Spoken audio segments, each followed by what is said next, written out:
Hey guys, back again. Another thought came to me because this is a topic that comes over and over and over again. Okay. So I wanted to just take a minute and address this really quick. Like, this is just the very top layer of this. So I get asked two questions all the time. The first one is fears about the virus and,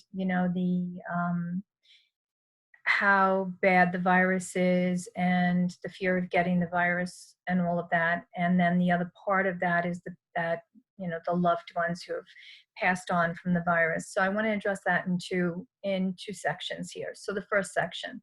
So we're not saying that the virus is not real by any means, right? Because the virus is real and people are dying from the virus, but also from other complications that they have that are pre-existing complications. But there's another aspect to this that is through the soul contract. So I will address it after I talk about the virus.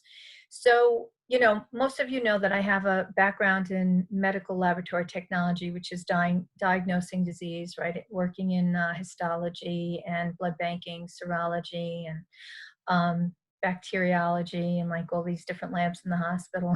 And it feels like when I say it, it feels like that's years and years ago because that was my life for a little while, right? I couldn't hack the hospital life because I didn't like what was taking place there, just my personal preference. And I always felt like it wasn't meant to be where I was supposed to work. But I got a really good education and background in how the body worked and how disease is born and created. And so I don't want to get technical with this, but I'm going to share from an energetic perspective what takes place with the body. Okay, so you guys hear me talk about how important it is to have good thoughts, words, and actions, right, in the higher vibration to keep them high. Because when we have low thoughts, words, and actions, those lower vibrational thoughts, words, and actions are denser energy, and that negative dense energy is heavy in our electromagnetic field.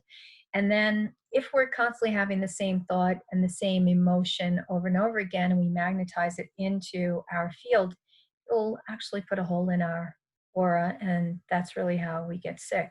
And depending on where that thought is relating to, we bring it in, right? So breasts are about nurturing. So a lot of times when I see work with someone that has breast cancer, there's a lot of lack of nurturing in many facets, not just one, right, taking place. And it's usually based on relationships with others and sometimes based on the relationship within the self. And I have a ton of videos out that you could go back to and listen to, talking about thoughts, words, and actions, and perceptions that I don't want to touch on in this video in particular because I don't want it to be too long. But so, our thoughts and our emotions are very, very significant in how we are maintaining or managing our health. And so, one of the things that's really very important to have an awareness is that stress is a number one killer, right? Because stress creates an emotional response in the body and it's stimulated through our thoughts. So our thoughts don't stop. We have that monkey mind going on, and they create an emotional reaction to the thought.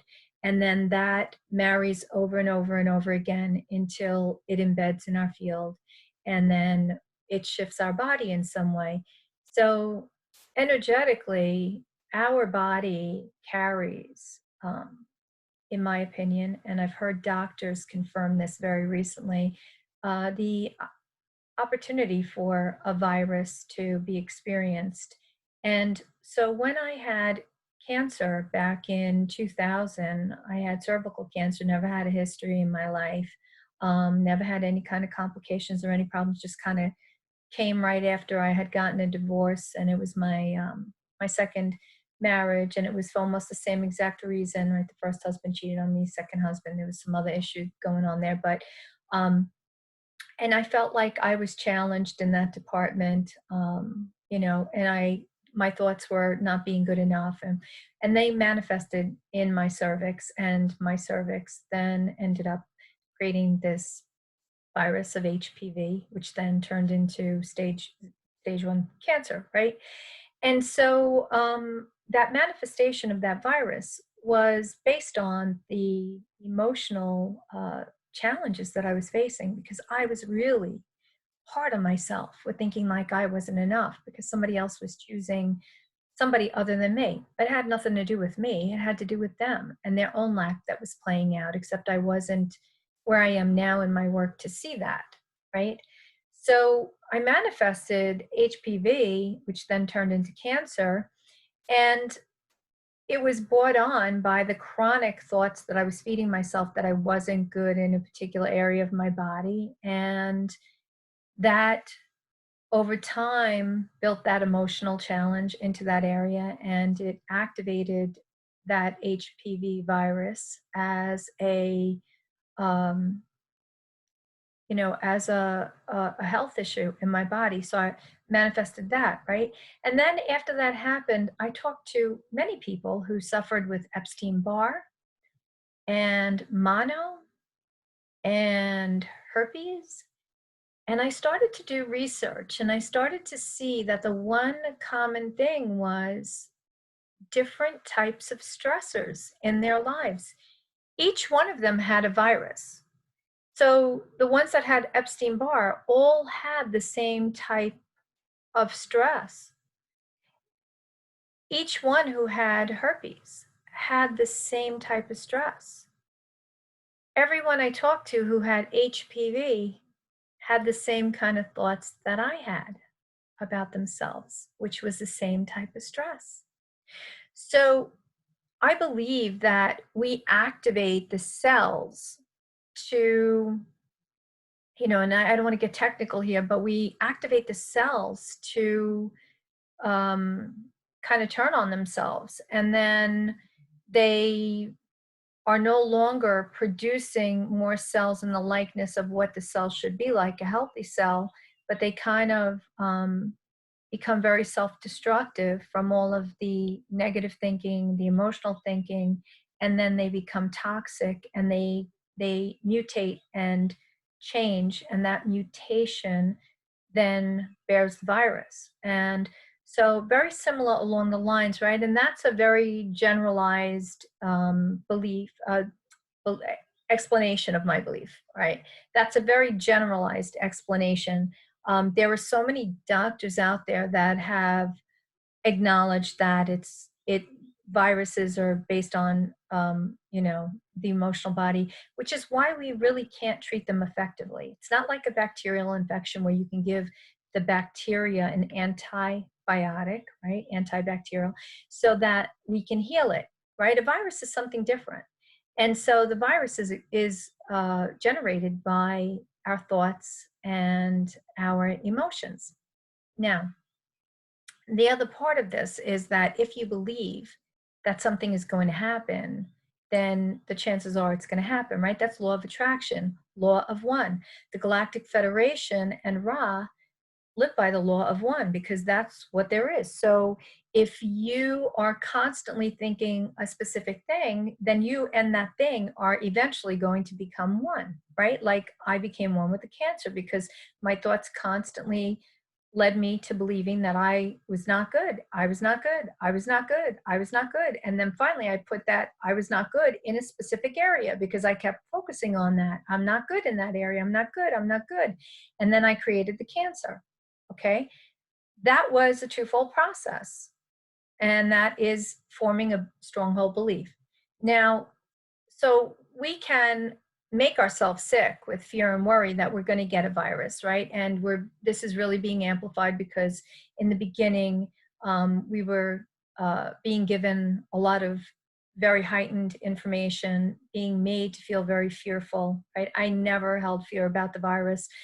My guides and my team told me just focus on staying healthy, know that this cannot touch you, and you'll be okay. And then when I tuned in more, I said, well, why wouldn't it touch me? And they said, well, part of this is for the greater awakening of humanity. And you're here to help in another way and help support in another way other than to get the virus and possibly even depart the earth plane from the virus. And so that started me thinking about what that was about.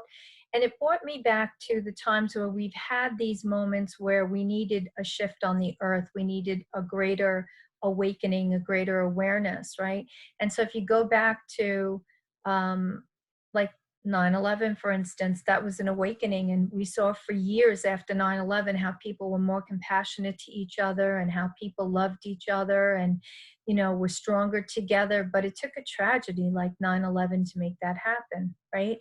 And we still didn't wake up fully from that tragedy.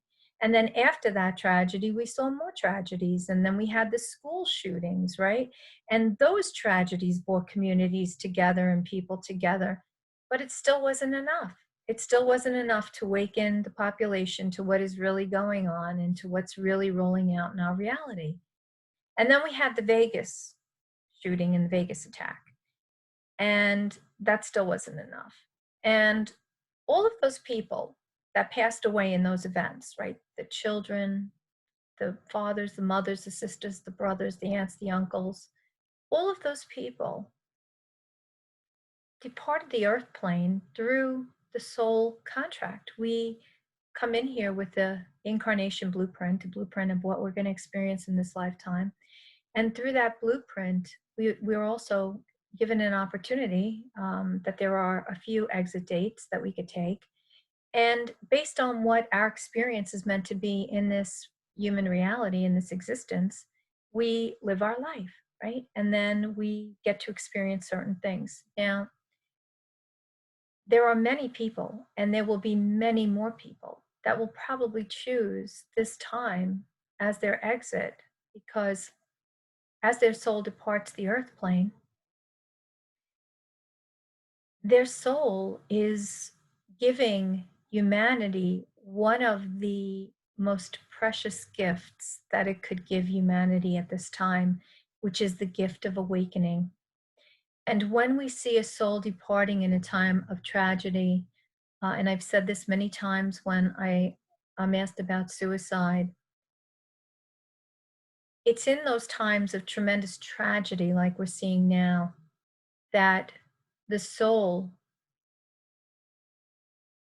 gives us back, right? Those souls that are departing give us such a gift in their departure that in that departure, in that experience, is an opportunity for us to expand our heart more, for us to feel more, for us to go deeper within, and to recognize that life is so much more, and to recognize that maybe there have been areas where we haven't loved ourselves enough, or we haven't loved others enough, or we haven't been compassionate enough. And so when someone departs the earth plane during a time like this, that departure needs to be honored, but it should never, ever be feared. And anger should never be held at it.